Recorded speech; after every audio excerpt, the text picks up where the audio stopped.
Good morning, students. Good morning. Good morning, ma'am. Good morning. So हम discuss कर रहे थे क्लासिफिकेशन ऑफ डेटा. ठीक है ना. Yesterday we discussed about the classification of data, on which basis we classified the data from raw to the converted data. यानी जो raw data आपने इकट्ठा किया था उसको ऑर्गेनाइज किया आपने और क्लासिफाइड किया into different categories. So how you classified these data, that is known as the classification. Classification is based on something just like the time. सबसे पहला क्लासिफिकेशन हम देखते हैं टाइम के अकॉर्डिंग. जैसे आपने कहा वीट का production, the production of wheat, the production of wheats according to the year in 1951, in 1961, so on. तो जब हम टाइम के अकॉर्डिंग अगर कोई डेटा क्लासिफाइड करते हैं, that is known as chronological classification. यदि हम किसी भी डेटा को टाइम के अकॉर्डिंग क्लासिफाइड करते हैं तो उसे हम क्रोनोलॉजिकल क्लासिफिकेशन कहते हैं. सेकेंड जो हमारा क्लासिफिकेशन था, जैसे टाइम के अकॉर्डिंग एग्जांपल दिया हुआ है कि पॉपुलेशन दे रखी है इंडिया की और यहाँ ईयर दे रखा है कि 1951 में पॉपुलेशन कितनी थी, 1961 में कितनी थी. So this distribution shows the based on time series. So that's why this distribution is known as the time series or classification based on chronological order. जो सेकेंड आपका डिस्ट्रीब्यूशन होता है स्पेटियल डिस्ट्रीब्यूशन होता है, क्लासिफिकेशन होता है. इसमें हम ज्योग्राफिकल बेसिस पर, ज्योग्राफिकल बाउंड्रीज के अकॉर्डिंग हम क्लासिफिकेशन करते हैं. जैसे यहाँ हमने देखा एक ही देश की पॉपुलेशन है. यदि आप वर्ल्ड की पॉपुलेशन लेंगे, जापान में कितनी है, कोरिया में, तो this distribution is known as the spatial distribution, क्योंकि ये डिस्ट्रीब्यूशन लोकेशन के अकॉर्डिंग है, उसके ज्योग्राफिकल बाउंड्रीज के अकॉर्डिंग होता है. यहां हम एग्जांपल देखेंगे. ये स्पेटियल का एग्जांपल है जिसमें कंट्रीज दे रखी है और उसका वीट का प्रोडक्शन यहाँ पर दे रखा है. ठीक है ना. यहाँ वीट का प्रोडक्शन दे रखा है, कंट्री वाइड दे रखा है कि कनाडा में कितना वीट प्रोडक्शन है, चाइना में कितना है, फ्रांस में कितना है, जर्मनी में कितना है. So this distribution shown the distribution based on geographical area. क्योंकि ये जो डिस्ट्रीब्यूशन है वो ज्योग्राफिकल एरिया के अकॉर्डिंग है, तो ऐसे वाले जो डिस्ट्रीब्यूशन होते हैं उन्हें हम स्पेटियल डिस्ट्रीब्यूशन या क्लासिफिकेशन के नाम से जानते हैं. तो पहला क्लासिफिकेशन था अकॉर्डिंग टू द टाइम, जो टाइम बेस्ड हो, दैट इज क्रोनोलॉजिकल और टाइम सीरीज. और when your distribution is based on geographical area, जब आपका डिस्ट्रीब्यूशन, जब आपने डेटा जो कलेक्ट किए हैं उसको जब आप प्रेजेंट कर रहे हैं टेबुलर फॉर्म में, तो वो डिस्ट्रीब्यूशन जब आपने एक ज्योग्राफिकल एरिया के अकॉर्डिंग रखा, दैट इज स्पेटियल. जो आपका ऑर्गेनाइजेशन ऑफ डेटा या presentation, it is a way of presentation the data. तो ये हमने दो तरीके के डेटा आपने देखे प्रेजेंटेशन के लिए. Now the third thing is, now sometime क्या होता है कि क्वांटिटी के साथ साथ क्वालिटी एक्सप्रेस करनी पड़ती है. Sometime you have to cross the characteristics that can not be express in quantitative manner. यानी कभी कभी ऐसा होता है some datas are not express in numerical fact. कुछ डेटाज ऐसे होते हैं, कुछ क्वालिटीज ऐसी होती है जिनको हम न्यूमेरिकली फैक्ट में नहीं डिक्लेयर कर सकते. For example, she is beautiful. अब आप ये कैसा हो गया, उसकी क्वालिटी हो गई. How much she beautiful? 10%, 12%, 15% और 70%. We cannot recognize in a numerical fact. हम ये नहीं बोल सकते कि वो न्यूमेरिकली में कितना प्रेजेंटेबल है. या she is so intelligent. How much intelligent? हम उसका IQ टेस्ट लेंगे जब आता लगे, लेकिन कितने इंटेलिजेंट आप उसे, उसकी जो इंटेलिजेंसी है उसको आपने न्यूमेरिकल फैक्ट में, यानी कुछ क्वालिटीज ऐसी होती है, क्वांटिटी को तो हमने प्रेजेंट कर दिया लेकिन कुछ क्वालिटीज ऐसी होती हैं जिसको हम न्यूमेरिकल फैक्ट में प्रेजेंट नहीं कर सकते. जैसे इसने कहा नेशनैलिटी, लिटरेसी रेट है, रिलीजन है, जेंडर है, ये तो क्या होते हैं, क्वालिटिव होते हैं, क्वालिटी से, क्वांटिटी से होते हैं, तो इनको तो हम प्रेजेंट कर देते हैं. कैसे नेशनैलिटी, कैसे ये इंडियन है, ये वो है. लिटरेसी रेट में आप बता सकते हैं कि how is the literacy rate in female और इन मेल. आप रिलीजन, धर्म में भी बता सकते हैं हाउ कितनी परसेंटेज किस रिलीजन से जुड़ी हुई है. जेंडर में भी ऐसा बता सकते हैं how much are male and female also there. So these representation is quantitative. ये क्वांटिटेटिव रिप्रेजेंटेशन आपका है, लेकिन some representations are based on quality. तो क्वालिटी क्लासिफिकेशन के लिए हम यहाँ पर देखते हैं they can not be measure. जो क्वालिटेटिव होते हैं उनको मेजर करना इतना आसान नहीं होता। Yet these attributes can be classified on the basis of either presence or the absence of the quantitative characteristics. Such a classification data on attributes is called as qualitative qualification या classification। यदि कभी ऐसा होता है, ठीक है, अभी हमने देखा टाइम के अकॉर्डिंग हमने देखा, हमने ज्योग्राफिकल एरिया के अकॉर्डिंग देखा, ये जो क्लासिफिकेशन थे वो क्वांटिटेटिव थे। वहां आपने क्वांटिटी बताई कि किस देश में कितनी पॉपुलेशन, कहाँ कितना वेट का डिस्ट्रीब्यूशन। लेकिन कभी कभी कुछ फैक्ट ऐसे होते हैं which is not belongs to quantity, वो क्वांटिटी से बिलोंग नहीं करते, वो क्वालिटी से बिलोंग करते हैं।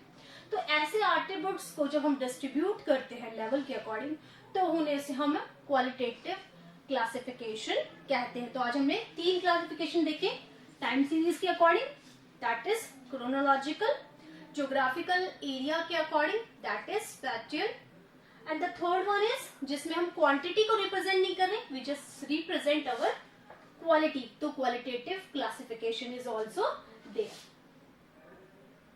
अब देखिए, एक होता है क्वांटिटेटिव में जेंडर बेस्ड, ठीक है।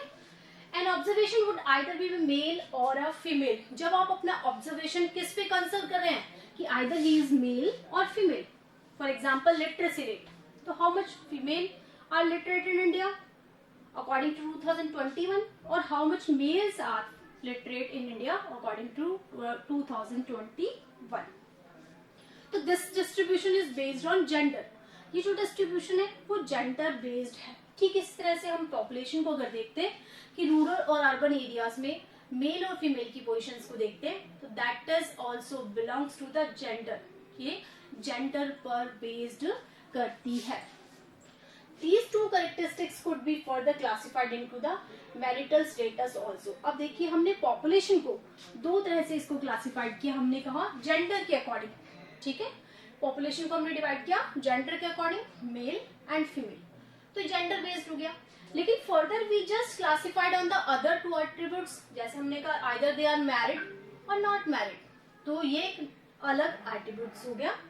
The classification at the first stage based on the presence and absence of attributes male and female। First जो हमारा इसमें डिस्ट्रीब्यूशन है या क्लासिफिकेशन है वो जेंडर बेस्ड है, जिसमें हमने कहा आइदर ही इज मेल और फीमेल, तो ये जेंडर बेस्ड हो गया। And the second stage each class mail and female is further सब डिवाइडेड। हम उसे और छोटे पार्ट्स में अगर डिवाइड करते हैं on the base of presence और एब्सेंस ऑफ अनदर एट्रीब्यूट्स, यानी और दूसरे लेवल पे, जैसे हमने उनके मैरिज स्टेटस लेवल पे देखा, वेदर दे आर मैरिड और अनमैरिड। इसी तरह से अगर हम हाइट का देखें, according to the age height का देखें, तो वही मेल और फीमेल में देखा जा सकता है। तो इसने कहा like the height, weight, age, income, marks of the student. इस तरह से हम एट्रीब्यूट्स को क्या करते हैं, डिस्ट्रीब्यूट करते हैं। Are the quantitative in nature, but ये सारे एट्रीब्यूट्स क्या हैं, सब नेचर से रिलेटेड है। When the collective data of such characteristics are grouped into classes, अगर ऐसी characteristics, ऐसे डेटा को हम क्लासेस में डिवाइड करते हैं, that is quantitative classification। अगर ऐसे डेटा हम डिवाइड करते हैं तो ऐसे डेटा क्या कहलाते हैं, क्वांटिटेटिव क्लासिफिकेशन ये कहलाता है। ठीक है, तो आपने अभी क्या समझा कि क्लासिफिकेशन का सबसे पहला मेथड होता है you have to classify the data on the base of time. आपने टाइम के अकॉर्डिंग डेटा को क्लासिफाई किया, दैट इज क्रोनोलॉजिकल क्लासिफिकेशन। फिर हमने देखा we just classified the data on the behalf of geographical area. अगर आप ज्योग्राफिकल एरिया के अकॉर्डिंग बांटते हैं, दैट इज स्पेटियल क्लासिफिकेशन। फिर हमने देखा there are different kind of attributes, some attributes are quantitative and some are qualitative. Qualitative जो हमारा क्वांटिटेटिव एट्रीब्यूट्स है, फर्स्ट हमने देखा जैसे जेंडर बिहाफ पर देखा, तो so we have to divide the datas on the base of, और just classified the datas on the behalf of gender. हमने कहा male and female. Later we just subdivided also, अगर हम उसका sub division करना चाहें तो हमने देखा उसे मैरिड इन मैरिड में, या अर्बन और रूरल एरियाज में, लिटरेट इलिटरेट में, इस तरह से हम उसका सब डिवीजन भी कर सकते हैं। लेकिन ये जो क्लासिफिकेशन है इट प्रेजेंटेड द क्वांटिटी, ये जो क्लासिफिकेशन है वो सिर्फ क्वांटिटी को प्रेजेंट करता है, इसलिए ये वाला जो क्लासिफिकेशन है वो क्या कहलाता है, क्वांटिटेटिव क्लासिफिकेशन कहलाता है। यहाँ तक समझ में आ गया। सभी को आ गया यहाँ तक? चलिए आगे देखते हैं। अब देखिए कल मैंने आपको एक क्वेश्चन दिया था, ठीक है ना, मैंने आपसे कहा था you just arrange these raw datas into finish one, ठीक है, उसी का हम एग्जांपल देख रहे हैं यहाँ पर। कल हम एक कर रहे थे कि हमने एक टेबल देखी थी 3.1, याद आ रहा है? चलो मैं आपको अपनी स्क्रीन पे भी दिखा देती हूँ। हमने 3.1 टेबल की बात की थी और मैंने आपसे कहा था you just this table, make a table to just classify the datas. तीन डाटास को आपको डेटास को क्या करना है, ऑर्गेनाइज करना है, याद आ रहा है? दिस टेबल नंबर 3.1 आपको इसे अरेंज करना था और मैंने आपसे कहा था कि आप अरेंजमेंट के लिए एक सीरीज बना सकते हैं, क्लास इंटरवल बना सकते हैं 0 to 10, 10 to 20, याद आ रहा है? अब देखिए उसी से रिलेटेड इस वाले एग्जाम्पल में उसने इस बात को क्लियर किया। इन एग्जाम्पल नंबर 4 में देखेंगे, ये देखिए कि मैथ्स में 100 स्टूडेंट्स के मार्क्स थे, रॉ डेटा के रूप में थे और हमने उससे एक टेबल फॉर्म की। देखिए हमने क्लासिफिकेशन कैसे किया, हमने क्लास इंटरवल बनाया 0 to 10 से लेकर 100 तक के 10 के इंटरवल पे हमने क्लास इंटरवल बनाया और उसके बाद उसकी फ्रीक्वेंसी यानी कितने नंबर, कितने मार्क्स 0 से 10 के बीच में आए। तो हमने देखा कि एक स्टूडेंट है जिसने इतने मार्क्स लिए, कल अपने कर भी लिया था टैली से, और 10 से 20 वाले लेने वाले 8, इस तरह से टोटल हमने देखा 100 स्टूडेंट्स की आपके पास लिस्ट आ गई। तो जहां रॉ डेटा से जब आप टेबल नंबर 3.1 को देखते हैं आपको कुछ समझ में नहीं आता कि क्या है ये चीज। अब इस डेटा को देखकर आप कंक्लूजन निकाल सकते हैं कि 10 मार्क्स तक लाने वाले कितने स्टूडेंट हैं, 90 to 100 लाने वाले कितने स्टूडेंट हैं और टोटल आपका रिजल्ट क्या रहा, पता लगा सकते हैं इस डेटा से, ठीक है? yes. तो इस तरह से रॉ डेटा से जहां कंक्लूजन निकालना मुश्किल होता है और जब हम डेटास को ऑर्गेनाइज कर लेते हैं क्लास इंटरवल में और फ्रीक्वेंसी मैनर में तो उनसे कंक्लूजन्स निकालना आसान होता है। समझ गए? चलिए अब हम बात करते हैं वेरिएबल्स। हम पहले भी पढ़ चुके हैं, जब हमने डेटा कलेक्शन पढ़ा था वहां हमने तो एक चीज स्टडी आउट की थी, जहां हमने पढ़ा डेटा न्यूमेरिकल फैक्ट। ऐसे ही वेरिएबल्स क्या होते हैं? These things which are changeable, वो चीजें जो चेंजेबल होती है that is known as variable. अगर हम यहाँ देखें, a simple definition of variable which you have read in the last chapter doesn't tell you how it varies. पिछले चैप्टर में हमने पढ़ा था कि वेरिएबल वो होते जो चेंज होते, दैट इज वेरीज, जो बदलते रहते दैट इज वेरिएबल। लेकिन हमने वहां ये नहीं पढ़ा कि how they are changeable, on which behalf they are changeable. So we just studied in this chapter. Variable differ on the basis of specific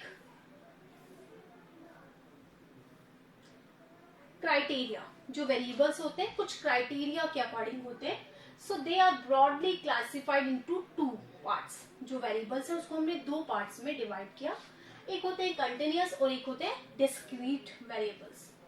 A continuous variables can be any numerical value. जो continuous variables होते हैं वो numerical value में होते हैं, continuous जैसे 1, 2, 3, 4, ठीक है? continuous कैसे? क्योंकि उनके बीच का सीक्वेंस नहीं टूटता, that is continuous variable. अगर वो ऐसा नहीं कि simple numericals में हो सकता है वो fraction value में भी हो, 1/2, 1/4, 1/, ठीक है? तो इस तरह से वो fraction value में भी हो सकते हैं, लेकिन उनकी जो continuity है वो ब्रेक डाउन नहीं होती, that's why they are not known as continuous variable.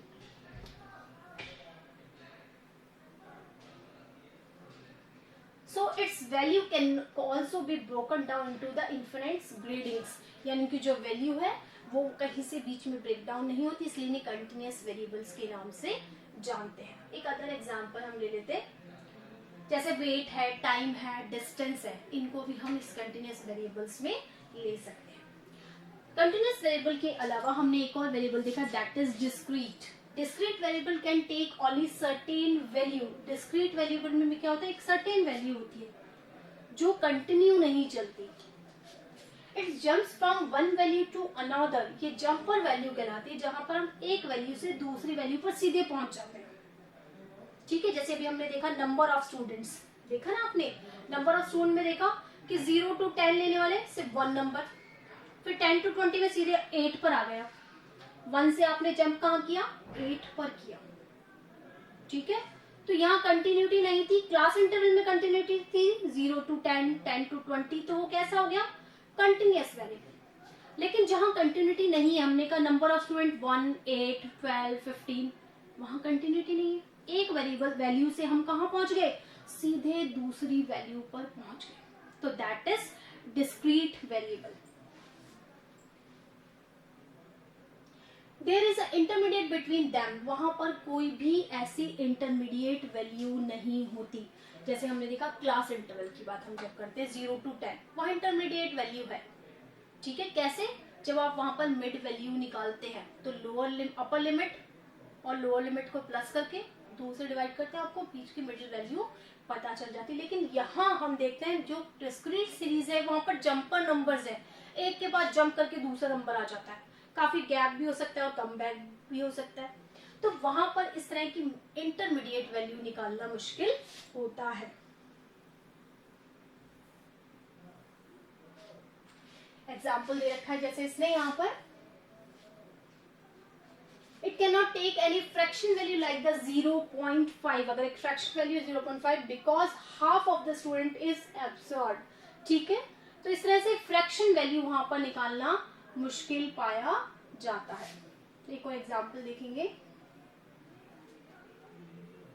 जैसे इसने देखा कि जैसे भी आपने टेबल नंबर 4 देखी थी, how the marks of 100 students are group into the classes, हमने वहां 100 बच्चों को क्लास इंटरवल में बांटा, 0 to 10, 10 to 20, ऐसे 100 आपने क्लास इंटरवल बनाई।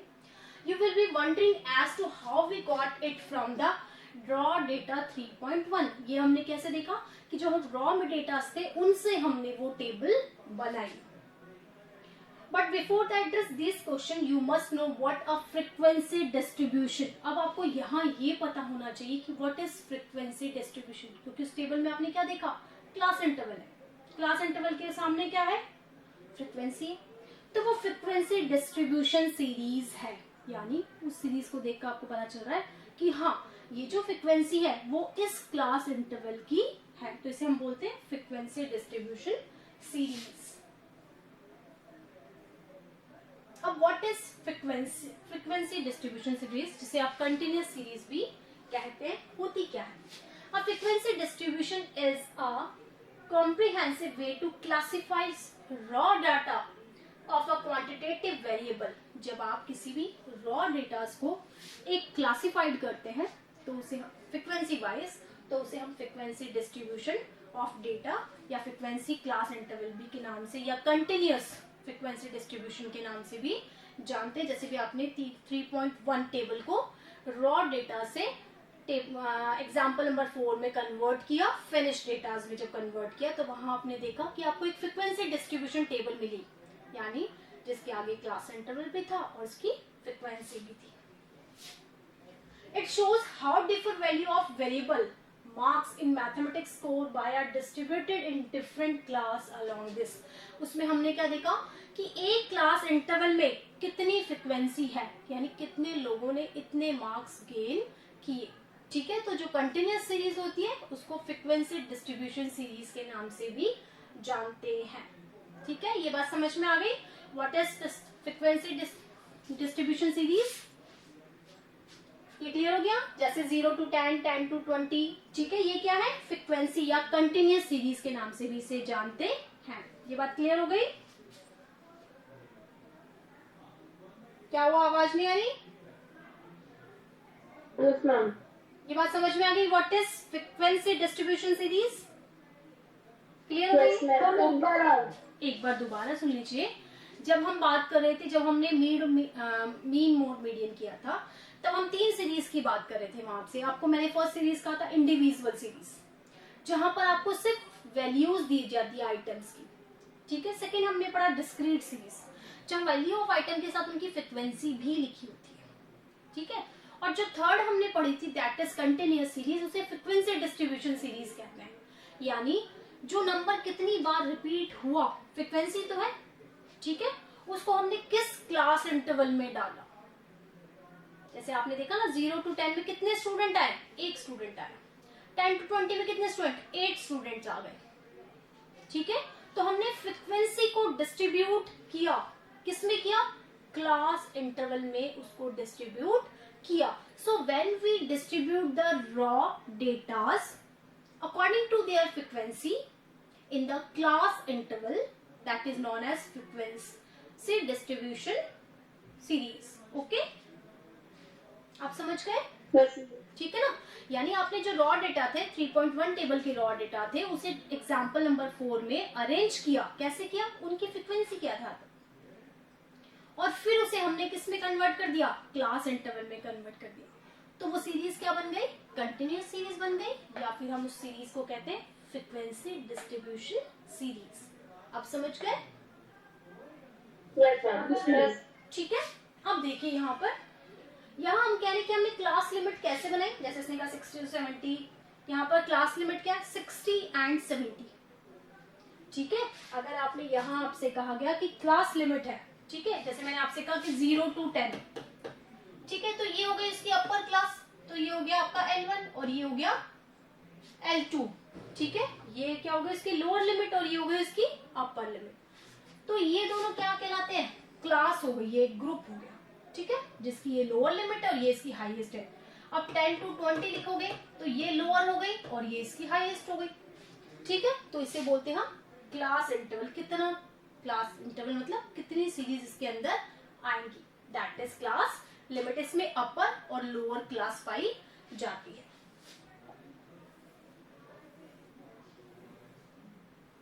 अब इस अपर और लोअर क्लास में हम क्या ढूंढते हैं? मिड वैल्यू ढूंढते हैं. ठीक है ना? आपने मीन मोड मीडियन के तब भी आपने मिड वैल्यू का फॉर्मूला देखा था. ठीक है, कि जब हम मिड वैल्यू फाइंड आउट करते हैं mv equals to L1 plus L2 upon 2, यानी जो क्लास इंटरवल है उसकी लोअर लिमिट और उसकी अपर लिमिट को प्लस करके उसमें 2 का भाग लगाते हैं, that is your mid value. For example अगर हमने कहा 0 to 10 तो अपॉन 2, ये लोअर लिमिट हो गई अपर, अपॉन 2 यानी 10 अपॉन 2, तो इसकी मिड वैल्यू क्या हो गई? 5. ठीक है, तो मिड वैल्यू का फॉर्मूला क्या हो गया कि जो उसकी लिमिट है अपर और लोअर उसको प्लस करके उसे 2 से डिवाइड कर देते हैं. ठीक है, ये होता है कि हम किस तरह से उस क्लास को रिप्रेजेंट करते हैं. आप वो गैप क्लास में बीच का जो मीडिएशन गैप होता है वो 4 भी हो सकता है, 10 भी हो सकता है, कुछ भी हो सकता है. क्लास इंटरवल 0 to 5 भी हो सकती है, 0 to 4 भी हो सकती है, कुछ भी हो सकती है. मिड वैल्यू का formula L1 plus L2 upon 2. अब देखिए यहाँ आपको एक फ्रीक्वेंसी डिस्ट्रीब्यूशन दिया है टेबल नंबर 3.3 में. वही टेबल है, देखिए आपके सामने 0 to 10, 10 to 20, ये हमने रॉ डेटा से क्लास इंटरवल बनाया और फिर उसके सामने उसकी फ्रीक्वेंसी दी हुई है आपके सामने. अब इसमें क्या निकाला गया कि ये लोअर कास्ट है, ये जो इसकी लोअर क्लास है 0, 10, 20 ये उसकी लोअर क्लास है. अपर मतलब हाईएस्ट वैल्यू कहाँ तक जा रहा है? वो 10 तक, तो ये इसकी अपर वैल्यू है. ठीक है, और ये इसके इस एरिया में जितने भी क्लास मार्क्स आते हैं वो उसकी सीरीज हो गई. तो इस तरह से हम क्या करते हैं, ये उसके मिड मार्क्स हो गए. ठीक है ना? क्लास मार्क्स मतलब उसकी मिड वैल्यू वहां पर हो गई. ये हमने कैसे निकाली? किस फॉर्मूले से निकाली हमने ये वाली वैल्यू? वही L1 प्लस L2 अपॉन 2. ठीक है, ये समझ में आ गया मिड वैल्यू का फॉर्मूला? Yes ma'am. यहाँ तक कोई दिक्कत? No ma'am. ओके, कल वाला होमवर्क हो गया था? कल वाला होमवर्क हो गया था बेटा? हाँ, होमवर्क के नाम से आवाज नहीं आ रही होगी ना? कल का उनका ग्रुप पे तो कुछ भी नहीं भेजा था आपने. कुछ भी काम नहीं दिया था मैंने कल क्लास में. मैम दिया था, वो 2 दिए थे करने के लिए, एक्स्ट्रा क्वेश्चन अरेंज करने के लिए दिए थे. और एक्स्ट्रा क्वेश्चंस भी लिखवाए थे. Yes ma'am. हाँ, तो उसको कंप्लीट करें. अब ये देखो, ये आपका है diagrammatically representation of frequency distribution. ये जो आपने फ्रीक्वेंसी डिस्ट्रीब्यूशन सीरीज बनाई है उसका डायग्रामेटिकली रिप्रेजेंटेशन यहाँ पर दिया गया है. यानी जो आपने फ्रीक्वेंसी बनाई गई है उसको इस तरह से ग्राफ में प्रेजेंटेशन किया गया है. फॉर एग्जाम्पल यहाँ पे देख रहे हैं कि 0 to 10, 10 to 20 है, इसको हमने ग्राफ में डिवाइड किया कि एक ब्लॉक बराबर 20 क्लास ले रखा है. 0 to 20, 20 to 40, इस तरह से हमने क्लास इंटरवल डिवाइड की. और यहाँ 1 ब्लॉक इक्वल्स टू 5 यूनिट्स दी गई है, नंबर ऑफ स्टूडेंट्स. ठीक है, तो यहाँ पर हमने फ्रीक्वेंसी डिस्ट्रीब्यूशन बनाया है कि ये देख रहे हैं यहाँ पर ये हो गया 1, क्योंकि अपना कितना था 0 to 10 में कितना स्टूडेंट था 1, ये 1 स्टूडेंट आ गया। ठीक है, फिर 8, 10 to 20 में कितने स्टूडेंट थे 8। ठीक है ना, इस तरह से हम फ्रीक्वेंसी डिस्ट्रीब्यूशन सीरीज बना सकते हैं। एग्जाम्पल नंबर 4 पे आइए, अपनी बुक्स में एग्जाम्पल नंबर 4 देखिए, खोल लिया सभी ने? Yes ma'am. 0 to 10 की फ्रीक्वेंसी कितनी है 1 है, जी मैम। Yes ma'am. 10 to 20 की 8 है, यहाँ पर देखिए 8 है। 20 to 30 में कितनी है फ्रीक्वेंसी, कितनी है बोलो? 6। अब हम कहाँ गए 6 पे, देख रहे? उसके बाद 30 to 40 में फ्रीक्वेंसी 7, ये देखिए हम 7 पे। 40 to 50 में कितनी फ्रीक्वेंसी है 21, यहाँ पर हम देखेंगे 20 और ये 21। ठीक है, इस तरह से हम फ्रीक्वेंसी डिस्ट्रीब्यूशन सीरीज बनाते हैं। उसके बाद 50 to 60 में 23, ये देख रहे हैं 20, 1, 2 और 3। उसके बाद 19, फिर उसके बाद 19, तो 20 से एक नीचे 19, फिर उसके बाद 6, तो देखो कहां से हम नीचे आ गए, डायरेक्ट 70 to 80 में कहां आ गए 6, ये 5 वाली लाइन है और ये हो गई 6। उसके बाद 5 और 90 to 1 में ओनली 4 स्टूडेंट। समझ गए कैसे हमने फ्रीक्वेंसी डिस्ट्रीब्यूशन बनाया? ये बात समझ में आ गई? Yes ma'am. या अलग से बताऊं मैं अब एक बार बनाकर? नो मैम, आ गई। हाँ, एक बार बता देती हूँ। चलो, कंफ्यूजन है कुछ बच्चों को, तो एक बार दोबारा देख लीजिए।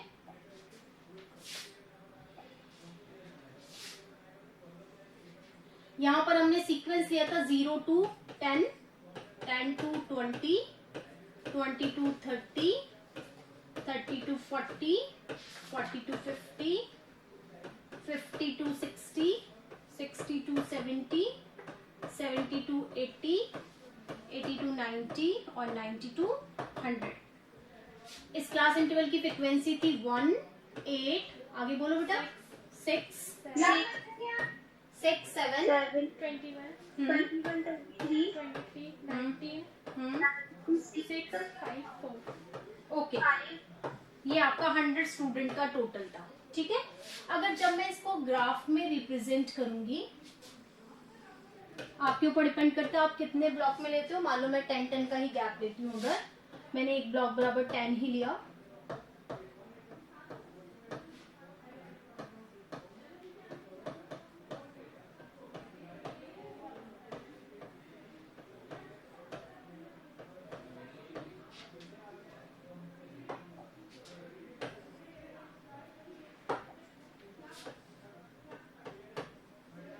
ठीक है, इधर मैंने 10 का गैप लिया और यहाँ मेरी फ्रीक्वेंसी में जो मैं गैप देखती हूँ वो कितना का लूँ, 5 का ले लूँ?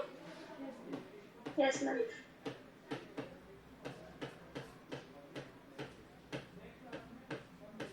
ओके, यहाँ मैंने नंबर ऑफ स्टूडेंट्स ले लिया।